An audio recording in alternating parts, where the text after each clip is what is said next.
हैं। किसी से पूछो कि ये बात जानते हो, बोले हाँ हम सब जानते हैं, हमें मत बताओ, है ना? लेकिन जानते तो हैं, बहुत कुछ जाना इस संसार में आने के बाद, लेकिन क्या नहीं जाना? बोले जिसके पास जाना है बस उसी को नहीं जाना और उसी को जाना है। उसी परमात्मा को जानने के लिए ये श्रीमद् भागवत की कथा था। श्री माने जानते हो क्या होता है? श्री यानी श्रीमद् जो भागवत में है, श्रीमद् भगवान का ताज है, भगवान का मुकुट है। और भागवत में 4 शब्द हैं, भा गा वा ता। भागवत क्या है ये जानना बहुत जरूरी है। भागवत ज्ञान है, बोले भाष्य होता है बाती सर्वेषु वेदेषु, यानी सभी वेदों का सार श्रीमद् भागवत में समाहित है। भाष्य ही होता है बाती सर्वेषु वेदेषु, यानी सभी वेदों का सार श्रीमद् भागवत में समाहित है। और बाकी बात आता है भाष्य क्या होता है? वरिष्ठम सर्वशास्त्रम, यानी जो 6 शास्त्र होते हैं ना, उन 6 शास्त्रों का सार श्रीमद् भागवत में समाहित है।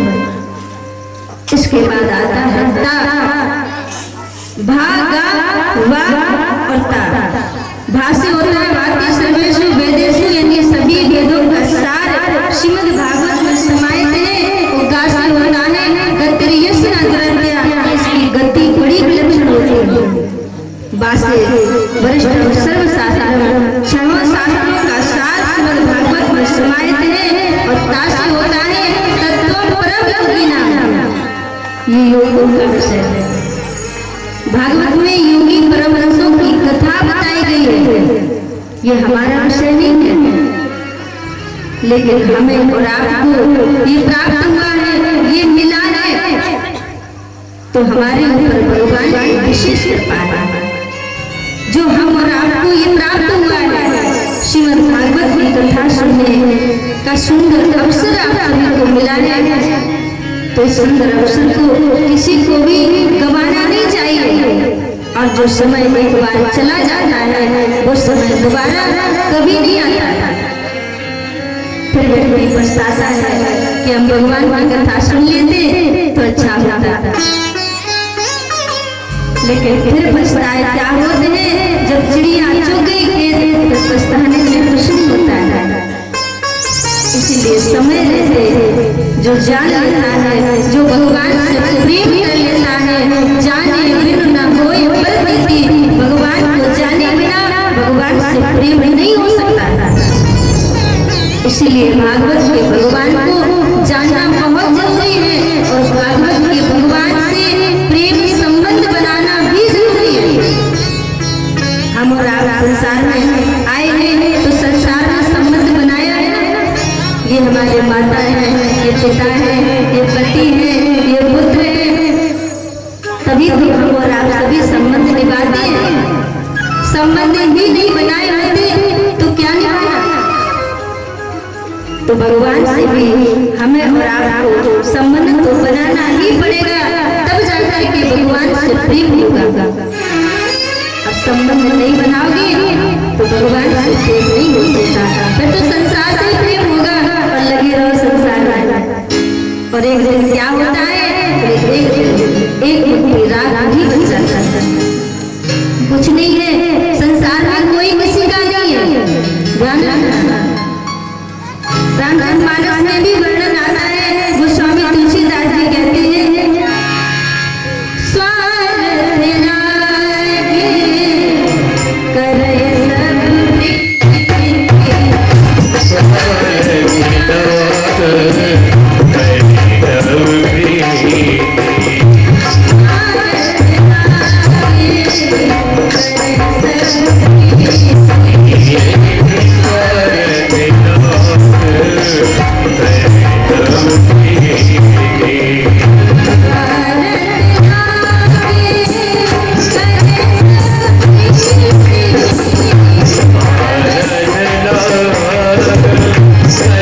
सब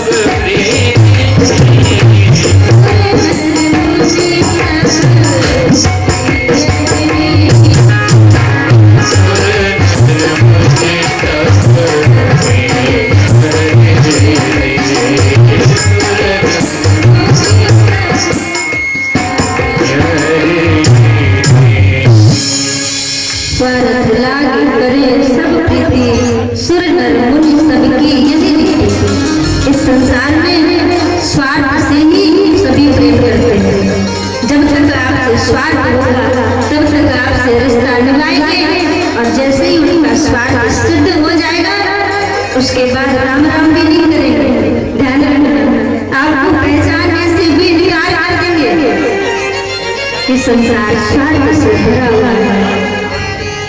इसलिए परमात्मा से प्रेम करना चाहिए। उसी परमात्मा का परिचय बताया है भागवत में। भागवत में भगवान कैसे हैं?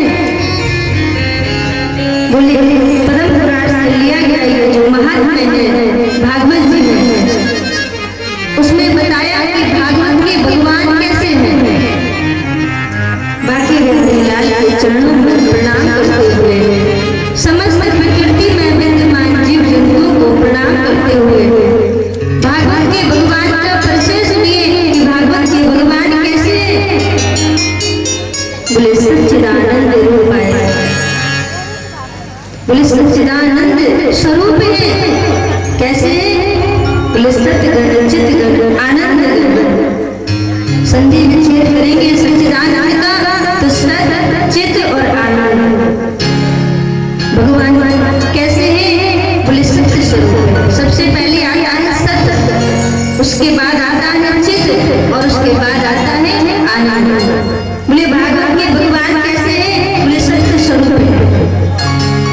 जो सत्य बोलता है उसी भागवत के भगवान से प्रेम होता है।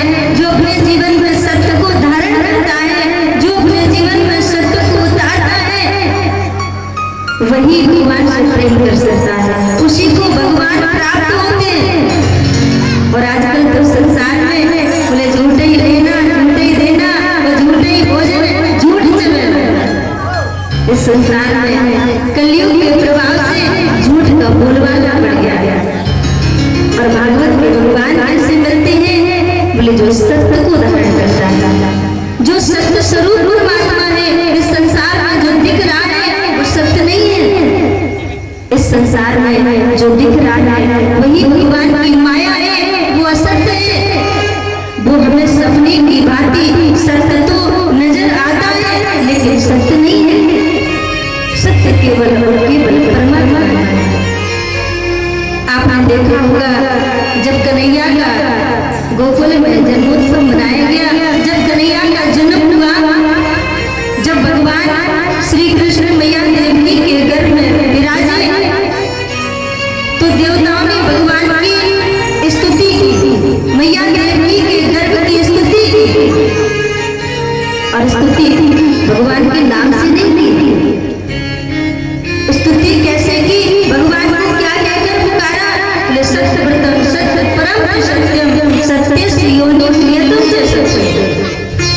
भगवान को सत्य कहकर पुकारा। तो परमात्मा सत्य है।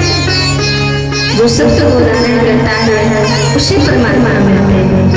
आगे लिखा है बोले चित, चित माने क्या होता है? बोले चित माने प्रकाश होता है।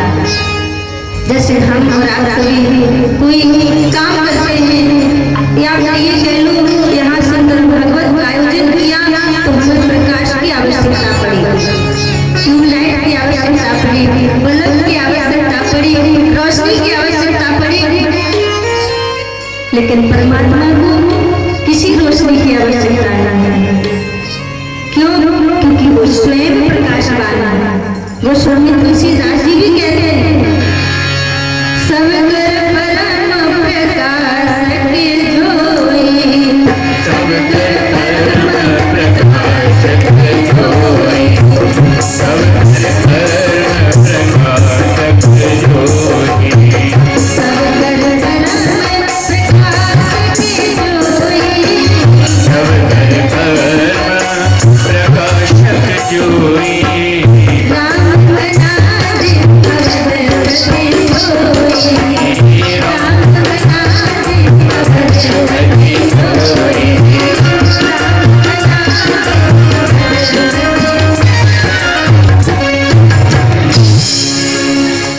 प्रकाश भगवान को किसी प्रकाश की आवश्यकता नहीं है। आवश्यकता किसको है? बोले हम जैसे साधारण जीवों को, हम जैसे साधारण मनुष्यों को प्रकाश की आवश्यकता है, लेकिन परमात्मा को कोई आवश्यकता नहीं। सब कर परम प्रकाशक जोई, जो सबको प्रकाश देता है, जो सूर्य देव को भी प्रकाश देता है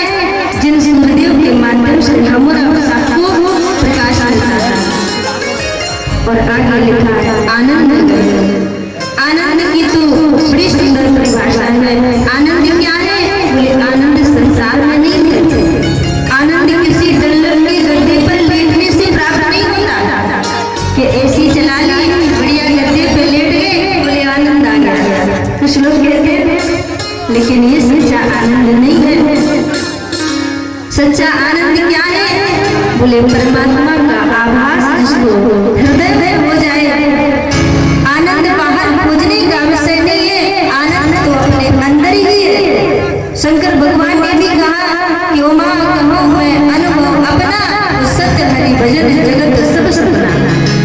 आनंद तो हमारे अंदर है, लेकिन हम बाहर खोजते हैं कि आनंद मिल जाए, आनंद मिल जाए। आनंद बाहर थोड़ी, आनंद जब बाहर हो तभी तो मिले। आनंद खोजने का विषय नहीं है, आनंद में तो खो जाना है। भगवान में जिस समय आप खो जाओगे, परमात्मा में लीन हो जाओगे, उस समय संसार नजर नहीं आएगा। और जिसको संसार आता है ध्यान रखना, उसे भगवान नहीं दिखता है। और जिसको भगवान आता है उसको तो संसार का होश नहीं रहता है। जानते हो जब मीरा जी ने भगवान की भक्ति की तो क्या कहा जाता कि लोग कहे मीरा भई भागी और सास कहे फूलनासी, लेकिन मीरा जी बहुत प्यारी हुई। सत्य चित्त आनंद ये परमात्मा के स्वरूप है। ऐसी परमात्मा और ऐसे परमात्मा शोध पर त्यागी है, तभी विश्व की उत्पत्ति करते हैं, विश्व का पालन करते हैं और क्या करते हैं? विशोध पर त्यागी है तभी और तापत्र विनाश है। तीनों तापों का हनन करते हैं, तीनों तापों को नष्ट करते हैं। वो तीनों ताप कौन से? बोले कोई तन दुखी, कोई मन दुखी, कोई धन बन रहे उदास, थोड़े थोड़े सब दुखी। किसी से पूछो भैया कैसे हो? बोले ठीक है, कट रही है जिंदगी। क्यों काट रहे हो?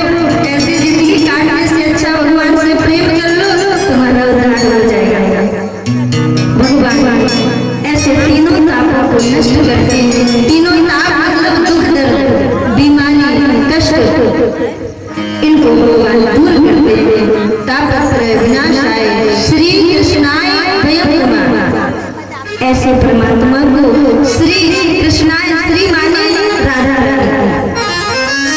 राधा रानी का भागवत में स्पष्ट रूप से नाम नहीं लिया गया, क्योंकि सुखदेव जी महाराज राधा रानी को अपना गुरु मानते हैं और गुरु का नाम नहीं लिया जाता। इसीलिए श्री के रूप में उन्होंने राधा रानी को प्रणाम किया। श्री कृष्णाय यानी राधा रानी के साथ विराजमान भगवान श्री कृष्ण को प्रणाम किया। बोले सच्चिदानंद भगवान की, बोले आनंद गंद भगवान की। इसके बाद सुखदेव जी महाराज को प्रणाम किया। सुखदेव जी महाराज भागवत की उत्तम प्रकार की वक्ता। यम प्रभुजन मनुपेद मपेद कृत्यम द्वै कायनो विरह कातर आदिभाव पुत्रेति तन्मयतया सर्वो विनेत तम सर्वभूत हृदय मुनिमान। और तीसरे श्लोक में नैम से सूत्रमासी मविवाद महामत्यम कथा मधुरसा स्वाद कुशला सौन को अप्रभेद। कहते हैं नैमी साल में संत समागम हुआ, वहाँ पर सौन का 88,000 महात्माओं ने सूत जी से बड़े सुंदर प्रश्न पूछे कि प्रभु इस कलिकाल में अज्ञान रूपी अंधकार में कलयुग के जो भटक रहे हैं, उनको ज्ञान प्राप्त कैसे हो, उन्हें भक्ति कैसे मिले, उन्हें भगवान की प्राप्ति कैसे हो। आप ऐसी कथा मुझे सुनाए। सूत क्या कथा सारा, मैंने कथाएं तो बहुत सुनी है, लेकिन सूत की कथा सारा मम कर्ण रसायन। बोले कथा तो हमने बहुत सुनी, लेकिन कथा का सार मेरे कान सुनना चाहिए।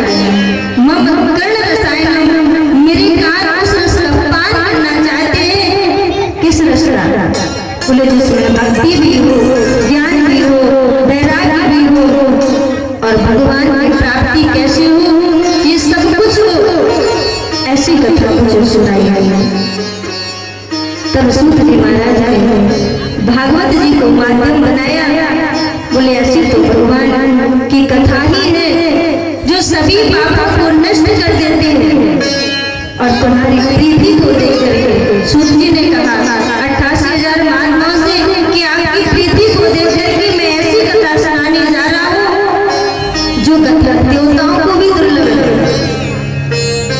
बोले एक समय राजा परीक्षित को जब श्राप लगा था तो राजा परीक्षित जब कोई सहारा नहीं मिला, गंगा की गोदी में गए सभी से पूछा कि मरणासन्न व्यक्ति को क्या करना चाहिए, उसका क्या धर्म है। तो किसी से उत्तर नहीं मिला। तो सुखदेव जी महाराज ने उन्हें कृपा करके श्रीमद् भागवत की कथा फिर सुनाया। और जिस समय सुखदेव जी महाराज राजा परीक्षित को कथा सुना रहे थे उसी समय देवता स्वर्ग से अमृत का कलश लेकर के आए। और अमृत का कलश लेकर के आए तो सुखदेव जी महाराज से कहने लगे कि राजा परीक्षित को श्राप लगा है, तो ये अमृत राजा परीक्षित को आप पिला दो जिससे राजा परीक्षित अमर हो जाएंगे। और जो आप कथा का रसास्वादन कराने जा रहे हैं, जो आप कथा सुनाने जा रहे हैं भागवत जी की, वो आप मुझे दे दीजिए। और देवता तो अपना स्वार्थ सिद्ध करने में बड़े कुशल हैं और संसार में सभी का यही है, स्वार्थ लाभ करें सब प्रीति और सुर नर मुनि सबकी यही। अगर हाथ जोड़ करके विनम्रता से सुखदेव जी महाराज से कथा की याचना करते देवता, तो सुखदेव जी महाराज कृपा करके उनको वो कथामृत दे देते। लेकिन उन्होंने अदला बदली करनी चाहिए कि भागवत के बदले में कथामृत के बदले में हम अमृत दे दें और अमृत के बदले में कथामृत ले लें। तो सुखदेव जी महाराज ने कहा देवताओं से कि देवताओं पहले राजा परीक्षित से तो पूछ ले कि इनको क्या करना है, इनको कथामृत पीना है या फिर अमृत पीना है। संसार के पहले हमें लोभ में डालना है, उसी प्रकार देवताओं ने अमृत का लोभ दिया कि शायद सुखदेव जी महाराज लोभ में आकर के अमृत ले ले, राजा परीक्षित को पिला दे और हम कथामृत प्राप्त कर लेंगे। लेकिन सुखदेव जी महाराज ने राजा परीक्षित से पूछा राजन आप क्या चाहते हो, आप मरणासन्न अवस्था में बैठे हो, आपको श्राप लगा है, आप 7 दिन में मरने वाले हो और ये देवता आपके लिए अमृत लेकर आए हैं, अमृत का पान करना चाहते हो या फिर कथामृत का पान करना चाहते हो। तो राजा परीक्षित ने हाथ जोड़ दिए सुखदेव जी महाराज से कहा महाराज मुझे दोनों में अंतर तो बता दीजिए कि दोनों में अंतर क्या है, अमृत पीने से क्या होता है और कथामृत पीने से क्या होता है। तो सुखदेव जी महाराज ने कहा राजन अमृत का पान करने से आप अमर हो जाओगे, आपको स्वर्ग के सुख मिलेंगे। तो राजा परीक्षित ने कहा महाराज कथामृत पान करने से क्या होगा। बोले कथामृत को जो एक बार पान कर लेता है प्रेम से भाव से श्रद्धा से मन लगा करके 7 दिन तक, तो पुनरपि जन्म पुनरपि मरण पुनरपि जन्मी जठरे जन्म, वो फिर संसार के आवागमन के चक्कर से ही छूट जाता है, फिर उसे इस पृथ्वी पर जन्म नहीं लेना पड़ता था। और सबसे बड़ा दुख है जन्म लेना। जब जीव माता के गर्भ में होता है ना तो जीव को बहुत कष्ट होता है, नाना प्रकार के कष्टों को सहना पड़ता है, तब कहीं जाकर के हमारा जन्म होता है। तो सुखदेव जी महाराज ने कहा कि जो एक बार कथामृत को पान कर लेता है वो संसार के चक्कर से छूट जाता है, उसको फिर माता के गर्भ में नहीं जाना पड़ता। तो राजा परीक्षित ने कहा महाराज तो फिर मुझे स्वर्ग का अमृत नहीं पीना है, स्वर्ग का अमृत पीने से स्वर्ग के सुख तो मिल जाएंगे लेकिन वो तब तक रहेगी जब तक हमारा पुण्य रहेगा, जब तक हमारे पुण्य एकत्रित रहेंगे तब तक हमें स्वर्ग मिलेगा, स्वर्ग के सुख मिलेंगे। और जैसे हमारे पुण्य क्षीण हो जाएंगे, पुण्य नष्ट हो जाएंगे, उसी समय हमें फिर से संसार में डाल दिया जाएगा। इसलिए मुझे कथामृत का पान करना है। तब सुखदेव जी महाराज ने राजा परीक्षित को कथामृत पान कराया और देवताओं को अनधिकारी समझ करके वापस भेज दिया। तो देवताओं ने अपना दुख साकर के ब्रह्मा जी को सुनाया। कहा, ब्रह्मदेव, क्या कथामृत की इतनी महिमा है? मुझे सुखदेव जी महाराज ने कथामृत का दान नहीं दिया और राजा परीक्षित को कथामृत पिला रहे हैं, क्या हम उसकी अधिकारी नहीं थे? तो ब्रह्मा जी ने कहा कि तुम चिंता मत करो, अभी देख लेना राजा परीक्षित इस कथा को सुनेंगे तो 7 दिन में क्या परिणाम मिलता है। परेशान मत हो।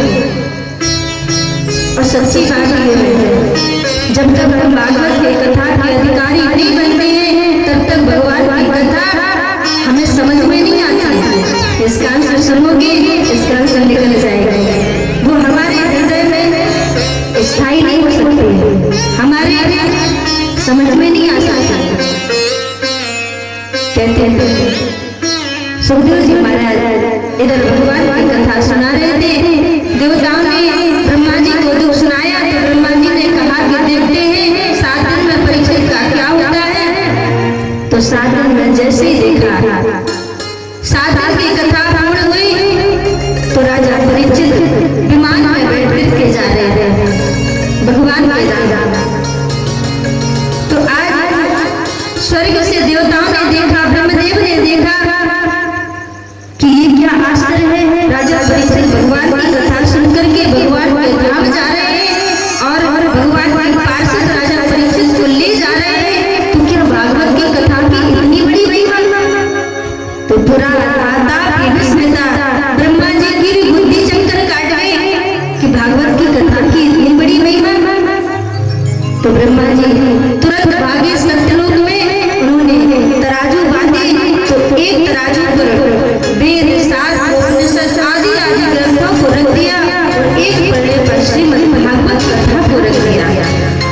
और जैसे ही बोला ब्रह्मा जी ने, तो वर्णन आता है, लघु निर्याणी जातानी गौरवेण इदं में। भागवत का पढ़ना जो था वो भारी हो गया, सारे वेद, शास्त्र, उपनिषद हल्के पड़ गए। तो आज देवताओं की शंका का समाधान हुआ। बोले भागवत की कथा इतनी बड़ी महिमा। ये कथा नारद जी ने सनकादिक ऋषियों से सुनी थी। तो 88,000 मानवों ने प्रश्न किया सूत जी से कि नारद जी तो एक जगह कभी ठहरते नहीं है, उन्हें तो श्राप लगा है। तो फिर इन्होंने कथा को कैसे सुना था? तो इस कथा को आप कल की कथा में सुनेंगे, क्योंकि आज सब लोग थके हुए भी हैं। कलश यात्रा में बहुत तक चल कर गए हैं, सभी ने बड़ा परिश्रम किया है और हम भी वृंदावन से आए हैं, तो सभी थके हुए हैं। और कल का जो भी समय निर्धारित किया जाएगा 12 बजे से हरी इच्छा तक 4 बजे, 4:30 बजे, जो भी समय निर्धारित किया जाएगा उस समय से पूर्व आप सभी उपस्थित होंगे और भगवान की पावन कथा को सुनेंगे। देखो, इधर उधर की बातें तो मुझे करनी नहीं है, न तो मुझे आता है। जो भागवत की कथा है 7 दिन तक उसी को हम सुनाएंगे और आप लोग सुनेंगे, क्योंकि भगवान की कथा से ही जीव का कल्याण होता है। ये आध्यात्मिक जगत की सार्वजनिक प्याऊ है, इसमें सभी का अधिकार है। कोई सोचे कि हमारे जो ठाकुर भैया है निर्मल सर, इन्होंने कथा कराई है तो हम कथा सुनने को भूल जाए, ऐसा नहीं सोचना है। क्योंकि भागवत के भगवान सभी के हैं। भगवान ऐसे कोई व्यक्ति नहीं है कि जिसके भगवान नहीं हो। इसलिए भगवान की कथा में पापी भी आ सकता है, दुष्ट भी आ सकता है, भगवान का प्रेमी भी आ सकता है। भगवान की कथा में सभी का अधिकार है, सभी प्रेम से आएंगे। और ये कथा पंडाल नहीं रह गया। आज के बाद से ये साक्षात श्री धाम वृंदावन बन गया है।